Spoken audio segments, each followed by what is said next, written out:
दोस्तों स्वागत है आपका इनसाइट नॉलेज की एक और नई वीडियो में। आज की इस वीडियो में हम वर्ल्ड अफेयर से जुड़ी दो काफी इंटरेस्टिंग खबरों के बारे में बात करेंगे, जिसमें हमारी पहली अपडेट भारत के बंदरगाहों पर उमड़ी हजारों की भीड़ को लेकर है, जिससे भारतीय बंदरगाहों पर दबाव काफी ज्यादा बढ़ चुका है और इससे हमें क्या परेशानी आ रही है, इन सब के बारे में जानेंगे। वहीं पर हमारी दूसरी अपडेट यूक्रेन के विदेश मंत्री दिमित्री कुलेबा के भारत यात्रा को लेकर है, जिसमें उन्होंने भारत से खुद के लिए रूस जैसे सच्चे दोस्त को भूलने की बात कह दी। तो चलिए इन दोनों ही अपडेट को डिटेल से समझते हैं। दरअसल दोस्तों सामने निकल कर आ रही लेटेस्ट अपडेट के अनुसार भारतीय बंदरगाहों पर अब दबाव काफी ज्यादा बढ़ चुका है, क्योंकि लेटेस्ट आंकड़ों की माने तो भारत के बंदरगाह जैसे कि मुंबई, कोची और गुजरात के अधिकतर पोर्ट्स पर 30% से ज्यादा ट्रैफिक देखा जा रहा है। ट्रैफिक में यह बढ़ोतरी इसलिए हुई क्योंकि अधिकतर जहाज के मालिक अब समुद्री व्यापार मार्ग में लाल सागर को इग्नोर करना चाहते हैं, जिसकी आशंका भारत को काफी पहले से थी।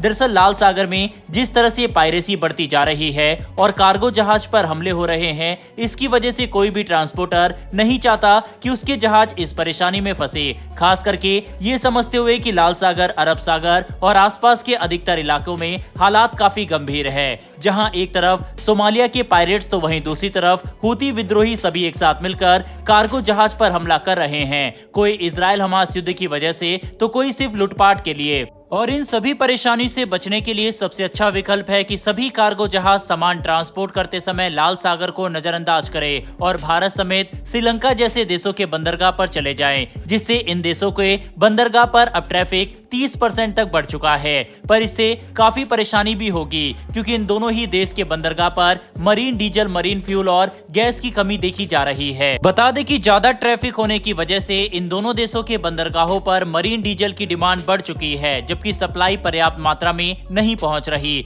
कोलंबो जो श्रीलंका की राजधानी और मुख्य बंदरगाह है, वहां पर मरीन डीजल की खपत 30,000 मैट्रिक टन प्रतिमाह से बढ़कर 40,000 मैट्रिक टन प्रतिमाह पर पहुंच गई। और ऐसी ही स्थिति भारत की है, जहां पर ज्यादा ट्रैफिक आने की वजह से अब मरीन डीजल की डिमांड काफी बढ़ चुकी है। हालांकि इन सभी के बावजूद अभी तक मरीन डीजल की कीमतों पे कोई उछाल देखने को नहीं मिला। उल्टा कम सप्लाई की वजह से इसकी कीमत कहीं ना कहीं कम ही हो चुकी है।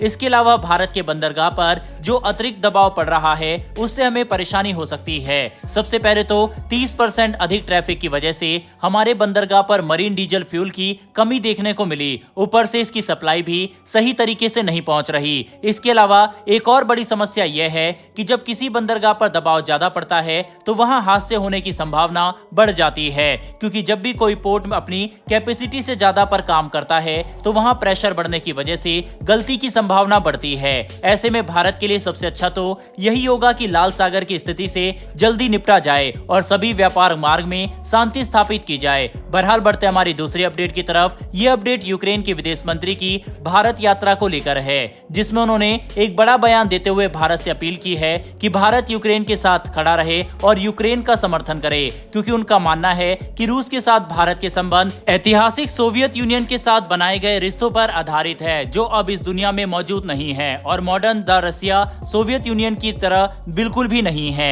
इसीलिए वे चाहते हैं कि भारत रूस के साथ अपने संबंधों को ऐतिहासिक होकर ना देखे। इसके अलावा दिमित्री कुलेबा जो यूक्रेन के विदेश मंत्री है, उन्होंने अपनी भारत यात्रा के समय यह भी बयान दिया कि यूक्रेन भारतीय कंपनियों को अपने देश में व्यापार करने के लिए इन्विटेशन देना चाहता है, क्योंकि युद्ध के बाद रिकंस्ट्रक्शन की कोशिश में भारतीय कंपनियां यूक्रेन में इन्वेस्टमेंट करके एक बड़ी भूमिका निभा सकती है। साथ ही यूक्रेन भारत के साथ अपने व्यापारिक संबंधों को मजबूत करते हुए फिर से वैश्विक स्तर पर बड़ा प्लेयर बनना चाहता है। इसके लिए वह भारत को सूरजमुखी का तेल एक्सपोर्ट करके भारत से कई कंज्यूमर आइटम की खरीद करना चाहते हैं, जिसमें हैवी मशीनरी भी शामिल है। साथ ही यूक्रेन के विदेश मंत्री ने हमें यह समझाने की भी कोशिश की कि यूक्रेन के साथ मजबूत व्यापारिक संबंधों से भारत को काफी कुछ हासिल हो सकता है, जो दोनों देशों के लिए म्यूचुअली बेनिफिशियल रहेगा। इसके अलावा यूक्रेन के एजेंडा में भारत को अपने पीस समिट में शामिल करना भी मौजूद है, जिसके तहत वह आने वाले कुछ महीनों में एक पीस समिट आयोजित करना चाहते हैं, जिसमें रूस की भागीदारी नहीं होगी, जो इस समिट के महत्व को अपने आप में ही काफी कम कर देता है।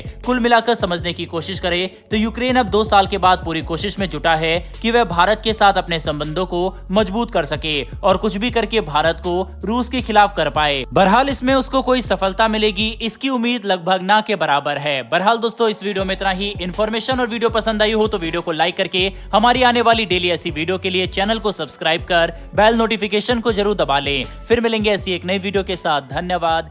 जय हिंद।